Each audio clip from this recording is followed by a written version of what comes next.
Por México, un recorrido por los rincones coloniales. Continuamos con este viaje por la región centro del país, en donde se ubican los desarrollos coloniales más importantes debido al beneficio económico de los yacimientos de oro y plata que se descubrieron en esta zona. Ahora seguimos en la ciudad colonial de Guanajuato, en donde visitaremos edificaciones de esta época y conoceremos también su artesanía y gastronomía popular. Guanajuato, como hemos mencionado, es un punto importante para el desarrollo del país, ya que la riqueza de sus minerales fortaleció la economía de México.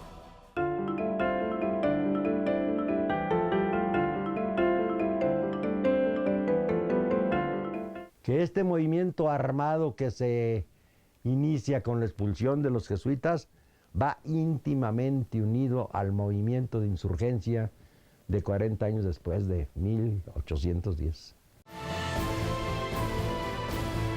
Ha destacado de manera importante como fue el hecho ocurrido la madrugada del 16 de septiembre de 1810. En un pequeño pueblo de los Altos llamado Dolores, fue donde el cura Miguel Hidalgo y sus colegas independentistas se levantaron en armas contra el régimen virreinal, lanzando el famosísimo Grito de Dolores, siendo el padre de la patria, hijo guanajuatense también, pues nació en Pénjamo. Ya consumada la independencia iniciada por Miguel Hidalgo, el territorio se convirtió en un estado libre y soberano por decreto del 3 de febrero de 1824. Sus balcones y fachadas son testigos importantes de batallas, revoluciones y del desfile de sobresalientes personajes como Hidalgo, Allende, Juárez, Maximiliano, Porfirio Díaz y muchos más. El estado de Guanajuato se localiza en la Mesa Central y al sur de la altiplanicie mexicana, ya que lo hace un punto articulador carretero, ferroviario y de todo tipo de actividades económicas.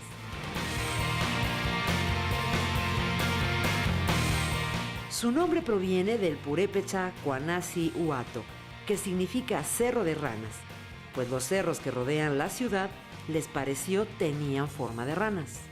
Actualmente el centro histórico de Guanajuato es un patrimonio de la humanidad declarado por la UNESCO en 1988.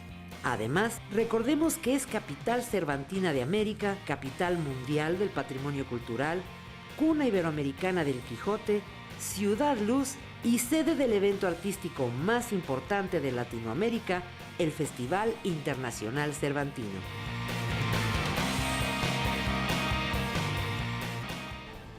Vamos a la Catedral Basílica de Nuestra Señora de Guanajuato. Su construcción inició en el año 1771 y concluyó hasta 1796, y fue gracias a las aportaciones de los mineros del lugar. Su arquitectura corresponde al barroco manierista del siglo XVII, con una cúpula esbelta. En su exterior tiene un atrio irregular de características de inicio del siglo XIX, cercado por columnas que sostienen cruces y macetones alternados, y el enrejado es de una época posterior. Tiene 3 puertas de acceso, cada una de ellas con fachada en cantera rosa de estilo barroco manierista, y destacando la principal, que tiene un campanario de 3 cuerpos de la misma época, aunque tiene otra torre pequeña de estilo churrigueresco del siglo XVIII. Junto al bautisterio hay una capilla neoclásica con 2 torres ligeras que contrastan con el resto de la construcción de la iglesia. Esta capilla fue construida en 1870. La Basílica de Nuestra Señora de Guadalupe es una hermosa iglesia barroca del siglo XVIII pintada en amarillo. Adentro se encuentra la más antigua pieza de arte cristiano en México, una estatua de madera con joyas incrustadas de la Virgen que data del siglo VIII. La pieza, que había sido ocultada en España de los moros por más de 800 años, fue un regalo del rey Felipe II en agradecimiento por las riquezas generales por las minas guanajuatenses de plata.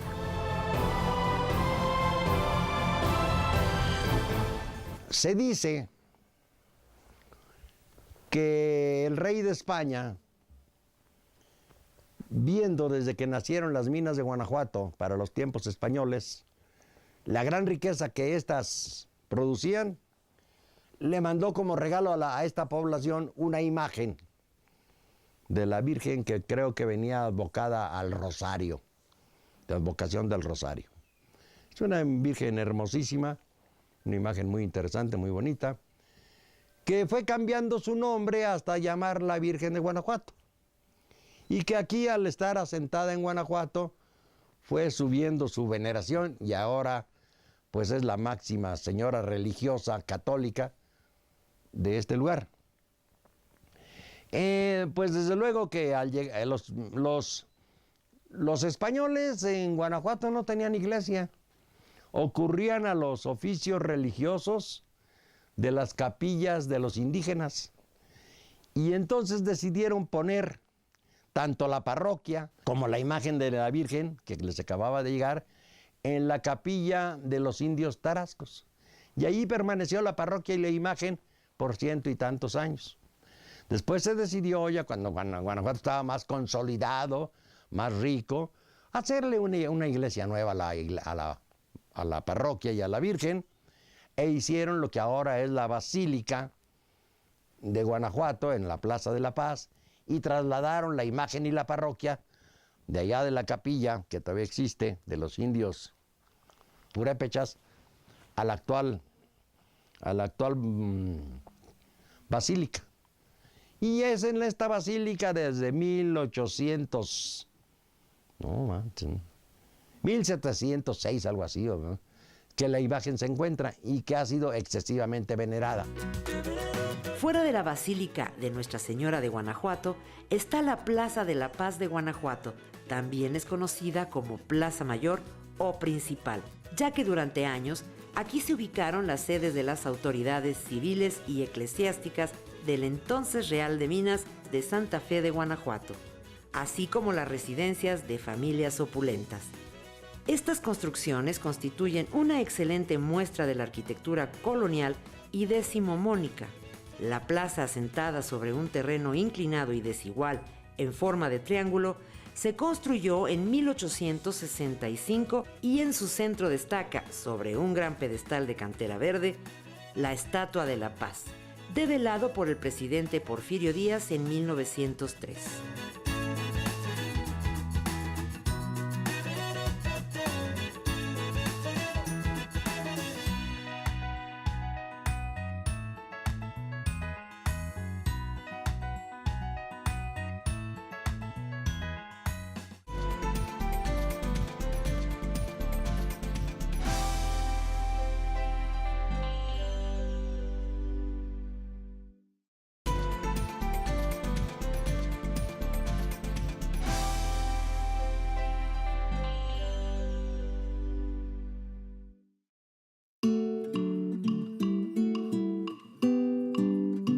Aquí en esta plaza podemos encontrar a grupos de indígenas otomís ofreciendo sus productos. La cestería es una artesanía muy común en esta zona del país y que las técnicas de elaboración han permanecido en las generaciones actuales para continuar y elaborar artículos utilitarios de una belleza particular. Para trabajar este material, los utensilios son pocos y sencillos y se han mantenido prácticamente sin cambios desde tiempos ancestrales. Cuchillas, piedras planas para machacar y aros de alambrón de diferentes tamaños. Se puede decir que existen 4 técnicas básicas de trabajo: cosido, enrollado en espiral, tejido y torcido. El cosido en espiral es considerada la técnica más antigua y está compuesta por 2 elementos: el horizontal, también llamado base, y que se enrolla sobre sí mismo, y el elemento vertical, que es, propiamente dicho, la puntada. Otra técnica es el tejido. Se cruzan 2 o más elementos verticales para formar recipientes, morrales o petates, y está considerada como la técnica más versátil de la cestería. La tercera técnica es el torcido y se lleva a cabo con 2 varas de trama, elemento horizontal.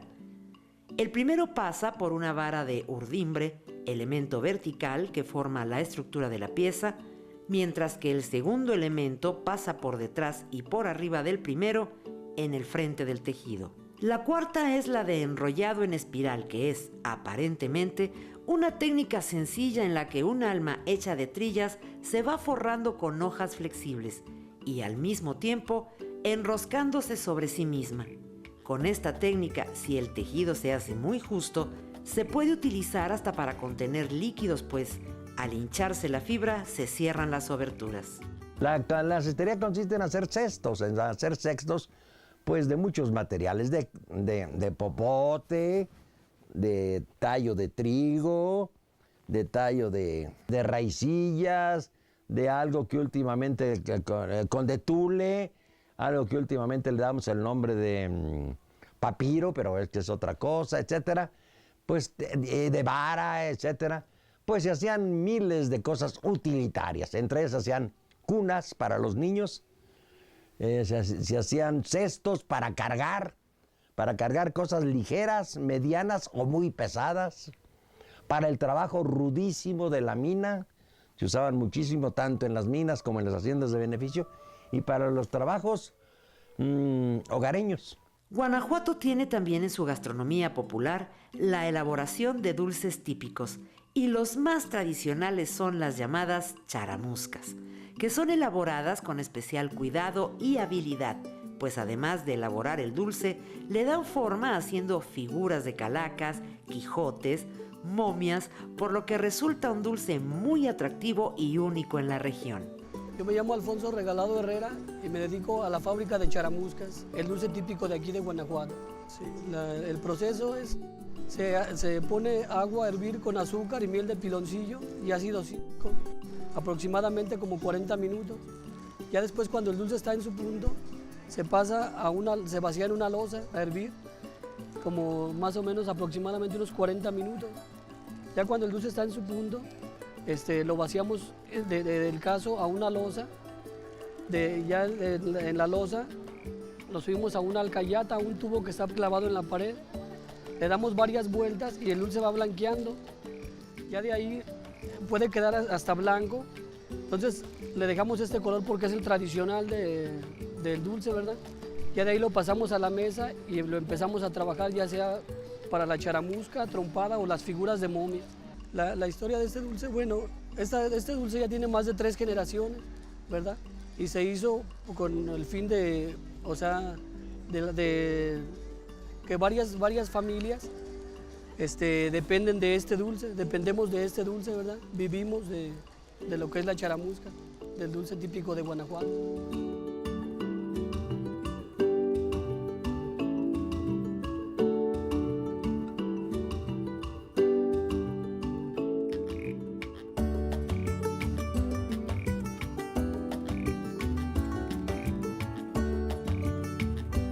La charamusca es un dulce muy de Guanajuato, pero que a la vez no parte de aquí, no nace aquí, sino que nos llegó de España, no sé en qué momento, no sé en qué época, no sé quién la trajo, pero alguien la trajo, y aquí se fomentó mucho esto de las buenas y ricas charamuscas allá por la primera mitad del siglo pasado, o sea, del siglo XX. Después entraron en una especie de decadencia en la segunda mitad y en los últimos años ha habido un resurgimiento porque Guanajuato ya es todo un centro turístico a donde ocurren cientos de visitantes y que compran muchísimas cosas, entre ellas los charamuscas. Es un dulce fundamentalmente de azúcar hervida, de la cual se hacen caprichosamente miles de cosas, desde el simple marro así, donde viene la charamusca, hasta figuras de momias, de charros, de mujeres de pueblerinas, etcétera. Se hacen miles de figuras ahora. Como ven, en la ciudad de Guanajuato hay a cada paso un lugar que disfrutar por su encanto colonial. Ahora iremos a la Presa de la Hoya. La construcción de la Presa de la Hoya fue propuesta en el año de 1741, siendo alcalde mayor don Juan Jiménez. La obra fue aprobada por el Cabildo, dada la escasez de agua que sufría en aquel entonces la población guanajuatense. Para la construcción de la presa, se escogió como receptáculo del Rancho de la Hoya. Fue en el año 1747 cuando se llenó por primera vez, aún sin estar concluida, pero sí apta para el deseado servicio de abasto de aguas a la ciudad.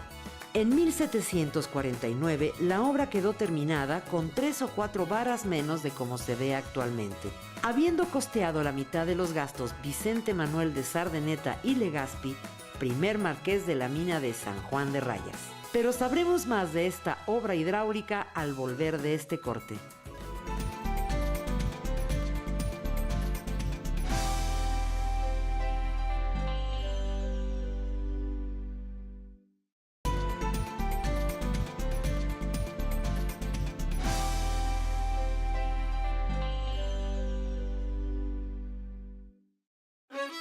Ya volvemos del corte. Seguimos aquí en la presa de la Hoya y hemos encontrado algo sorprendente. Aquí a poca distancia, tierra arriba, encontramos un faro.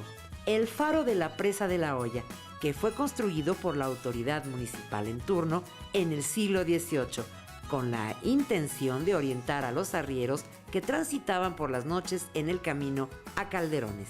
Antes de la construcción de este faro, los arrieros, para no perderse, encendían una gran fogata en este lugar, por lo que se convirtió en una referencia de andanza.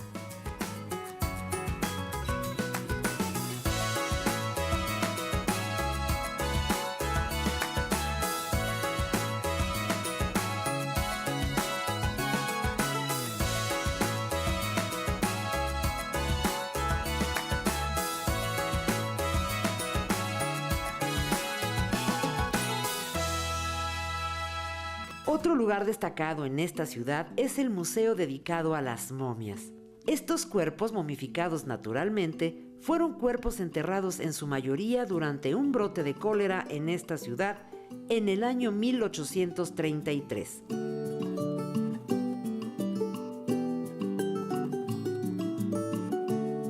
Estos cuerpos no contaban con la perpetuidad del derecho a sepultura, por lo que fueron exhumados del Panteón de Santa Paula en el año 1865 y se percataron de las características de conservación de los cuerpos. Esto debido a las condiciones del subsuelo, además de nitratos, alumbre y múltiples minerales. Las momias han generado un gran interés a nivel mundial por conocerlas e investigar los motivos de la momificación, que a diferencia de otras en el mundo, las de Guanajuato son un proceso natural.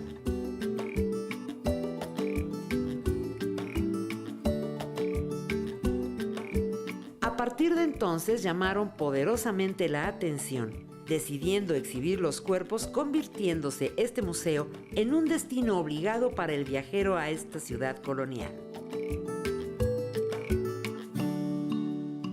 En nuestro recorrido llegamos a la ex hacienda de San Gabriel de Barrera, que fue edificada en el siglo XVII y ocupada por el capitán Gabriel de la Barrera con su familia. La construcción tiene muros grandes y gruesos, rodeada de hermosos jardines. Esta finca alguna vez fue casa del conde de Valencia, fundador de la rica mina La Valenciana. En la hacienda se realiza la separación del oro y la plata de lo que se explotaba de las minas.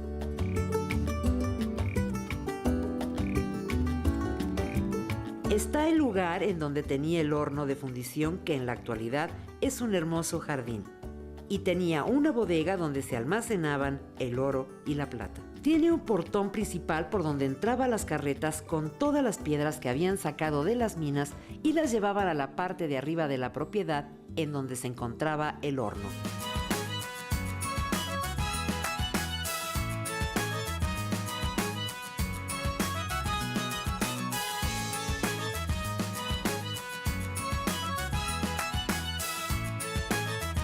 La separación de los metales se llamaba beneficio.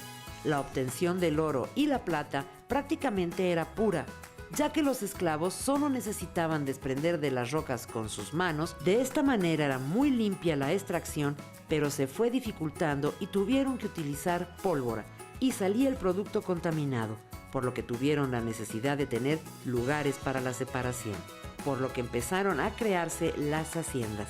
Esta propiedad tiene una noria que abastecía de agua a la propiedad.